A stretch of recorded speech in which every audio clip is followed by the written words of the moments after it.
यसलाई हामीले सुसुसा गर्ने कि नगर्ने, यसलाई मलजल गर्ने कि नगर्ने। र मलजल गर्नुको साटो एउटा भर्खर रोपिएको बिरुवालाई उखेलेर यसको जरो लागेछ कि छैन हेर्ने। बिरुवा लगाउनेले बिरुवालाई एकदिन केही समय धैर्यपूर्वक जलमल गर्नुको साटो त्यसको बिरुवा उखेलेर त्यसको जरा हेर्ने प्रवृत्ति हामीले विगत महिनाहरूमा देख्यौँ। अब जरा हेर्न खोज्नेले त जरा हेर्न नदिनेले एउटा नयाँ दायित्व लिनु परेछ।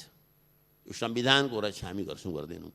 रक्षा गर्दाखेरि यही रूपमा गर्छौँ कि यथोचित परिमार्जनका साथ गर्छौँ। त्यो परिमार्जन टालटुलो हुन्छ या मुलुकको सबै समूह जाति पहिचान चित्त बुझाउनु हुन्छ। यो काम एक्लै कसैले गर्न सक्दैन।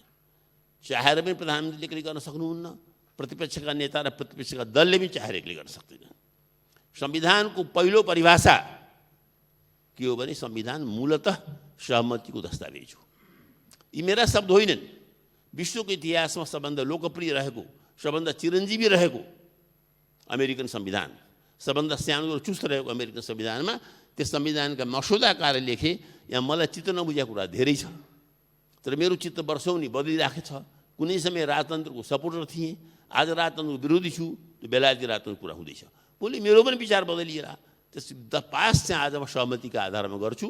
राज्य र अधिकारको कुरा, राष्ट्रपतिको सापेक्ष अधिकारको कुरामा यस संविधानमा लेखिएको कुरा म सहमत छैन भनेर संविधानका सबभन्दा प्रमुख मसौदाकार बेन्जामिन फ्रेङ्कलिनले बोलेपछि बेन्जामिन फ्रेङ्कलिनको प्रान्तले सही गर्न मानेको छु। अब अप्ठ्यारो समय आएको छ। प्रधानमन्त्रीलाई तिमीले छोड मात्रै भन्नुवाला पुग्नेवाला छैन, समाधान पनि दिनु परेको छ। त्यसमा मधेसवादी पार्टीलाई, संसदवादी पार्टीलाई, राजपालाई, काङ्ग्रेसलाई, स्वयं चुटेको कम्युनिस्टलाई पनि फरक परिरहेको छ। यो दिन प्रतिदिनको विवाद, दिन प्रतिदिनको भ्रष्टाचारको कथा हाम्रो संसदको भनाभनबाट जुहारीबाट हल हुँदैन। हामी जुहारीमा व्यस्त छौँ। आम जनताको दुःख, कर्मचारीको दुःख, महिलाको दुःख, दलितको दुःख, महँगाईको दुःखमा हामीले सम्बोधन गरिरहेका छौँ। त्यसैले भावुक भएर म यो उमेरको यस मोडमा, म 15-16 वर्ष उमेरदेखि राजनीति गरेको हो। अहिले त मैले राजनीति गरेको समयले 55 काटिसक्यो, 55 पुगिसक्यो। हामी यसका लागि यहाँ जम्मा भएको होइनौँ। आज यो मुलुकलाई यो अवस्थामा पुर्याउनुको लागि म दोषी छु। यो संसदमा हामी सबै दोषी छौँ। त्यस ठन्डा दिमागले हामी सबैले जुहारी गर्ने थलो बनाइदिने एकपटक किन हामी आइपुग्यौँ, किन 47 सालको संविधान असफल भयो र अब हामी यसपटक अर्को बाटो जान चाहन्छौँ भने को जिम्मेदार छ त? केही दिन यता त विभूषणमा अङ्कित नक्साको बारेमा पनि अर्को छलफल थपिएको छ। तर आश्चर्यको कुरा यो छ, सरकार बेखरबर जस्तै छ। हल्का प्रतिक्रियामा आफ्नो जिम्मेवारी पुरा गरेको आत्मरति लिँदैछ। यसो किन भइरहेको छ? यसो किन हुँदैछ? प्रश्नहरू उठिराखेका छन्।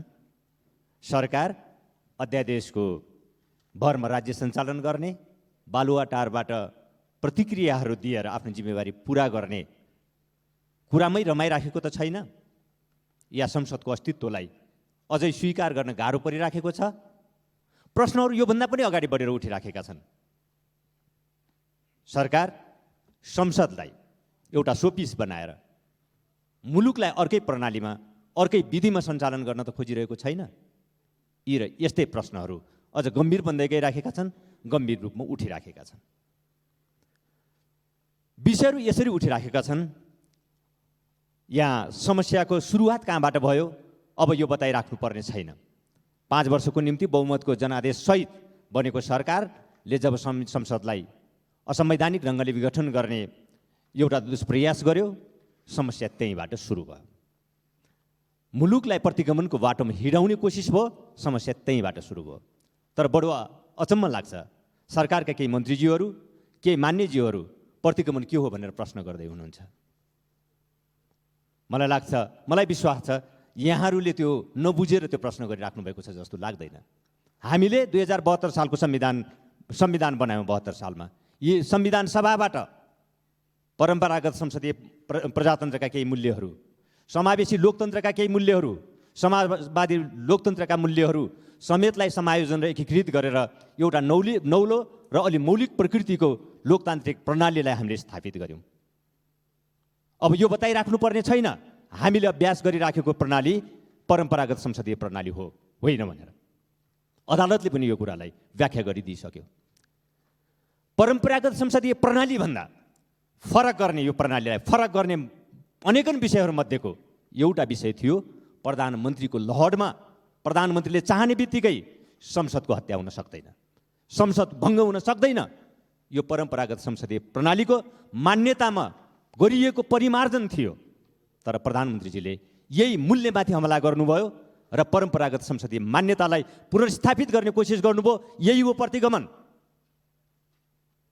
नयाँ प्रगतिशील मूल्यहरूलाई समाप्त गरेर परम्परागत मूल्यहरूलाई स्थापित गर्ने जब कोसिस हुन्छ, त्यही हो प्रतिगमन भनेको।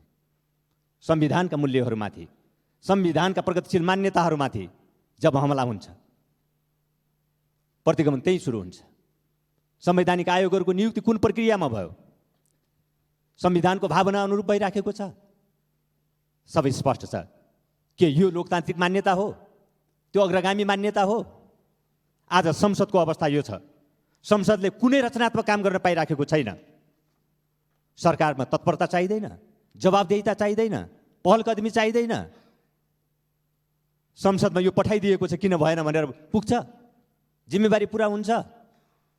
अनि संसदको यो प्रभावकारितालाई समाप्त गर्ने, संविधानका भावनाहरूलाई समाप्त गर्ने, संविधानले स्थापित गरेका प्रगतिशील मूल्यहरूलाई समाप्त गरेर परम्परागत मूल्यहरूलाई पुनर्स्थापित गर्ने जुन प्रयत्नहरू हुन्छन्, प्रतिगमन त्यही हो।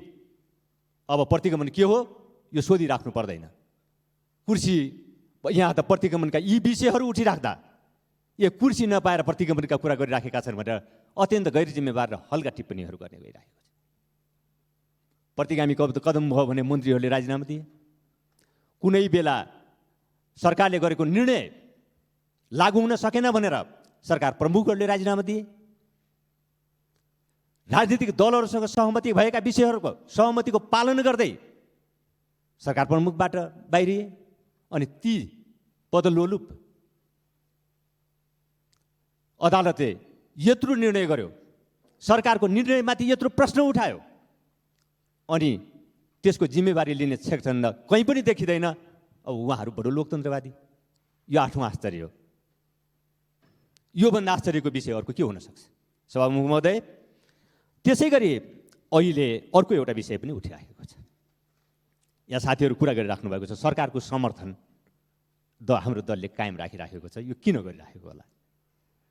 बडो अचम्म लाग्छ। सरकारले यो समर्थन छिटो फिर्ता लगिदिए हुन्थ्यो भन्ने मनसाय प्रकट गरिराखेको जस्तो हामीलाई आवाज हुन्छ। हो, यो भ्रम नपरोस्। हाम्रो दलले सरकारलाई दिएको समर्थन कायम राख्नुको अर्थ सरकारका यी अलोकतान्त्रिक र असंवैधानिक गतिविधिहरूलाई समर्थन गर्नको लागि होइन, सहयोग गर्नको लागि पनि होइन। यो कुरा पनि स्पष्ट रहोस्। यो संसद जनमतबाट बनेको हो। वैवाहिक अङ्कृतको कुरा, वैवाहिक अङ्कृतको कुरामा र जन्मसिद्धको कुरामा दुईटै फरक छ सभामुख महोदय।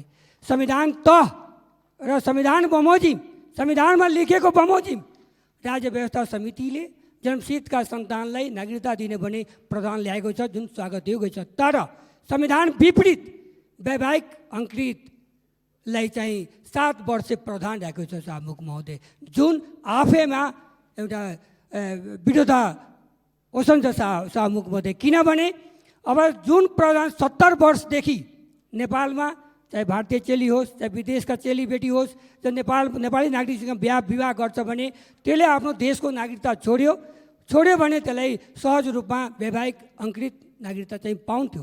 तर अहिले हेरेर 7 वर्ष प्रावधान राखेको छ सभामुख महोदय। त्यो खतरनाक प्रावधान छ। किन खतरनाक प्रावधान छ भने हामी तपाईँ सबैलाई जानकारी छ कि नागरिकता बिना नेपालमा केही हुँदैन। एउटा सिम लिनु पऱ्यो भने नागरिकता, या ब्याङ्कको खाता खोल्नु पऱ्यो नागरिकता, अरू छोड्नुहोस्। हामीले चाहिँ डोमेस्टिक फ्लाइट यानि कि आन्तरिक जुन फ्लाइट छ त्यो चढ्नु छ भने हामीले प्रमाणपत्र चाहिन्छ।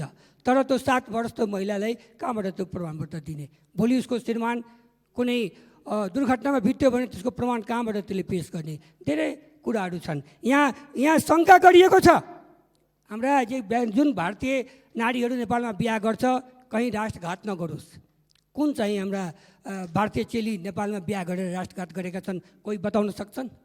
नेपालमा हाम्रा सङ्घीय संसदमा पनि धेरै भारतीय चेलीबेटीहरू छन् जुन मान्य भएर बसिराख्नु भएको छन्, कसले राष्ट्रघात गरेका छन्? प्रदेश सभामा पनि धेरै धेरै भारतीय चेलीबेटीहरू जुन नेपालमा बिहा गरेका छन्, अहिले प्रदेश सभामा पनि सदस्य छ। कसले राष्ट्रघात गरेका छन्? यहाँसम्म कि पूर्व राजाका रानीहरू पनि धेरै भारतीयहरू छन्, कुन राष्ट्रघात गरेका छन् शाहमुख महोदय? यहाँसम्म कि राणा परिवारका पनि धेरैजनाको चाहिँ पशुपति शमशेरका श्रीमती पनि भारतीय हुन्, कहाँ राष्ट्रघात गरेका छन् शाहमुख महोदय? यहाँसम्म पनि अरू कुरा छोडौँ, तत्कालीन युवराज पूर्व युवराज पारसको कुरा गरौँ। पारसको चर्तिकारा हामीलाई नयाँ कुरा छैन, सबैलाई जानकारी नै छ शाहमुख महोदय कि लट्ठु भएर हिँड्ने, गाँजा खाने, के गर्ने त्यो थाहा छ। तर तिनका श्रीमती हिमानीको कुरा गरौँ शाहमुख महोदय, त कस्तो संस्कार पाएका छिन्? श्रीमान जस्तो पनि होस्, तर भारतीय नारी कस्तो हुन्छ, कस्तो स्वाभिमानी हुन्छ, सिन्दुरको कदर कसरी गरिन्छ शाहमुख महोदय? कोही सिक्छ भने हिमानीसँग क्या हिमानीले नेपालमा कुन ठाउँमा राष्ट्रघात गरेकी छिन् शाहमुख महोदय?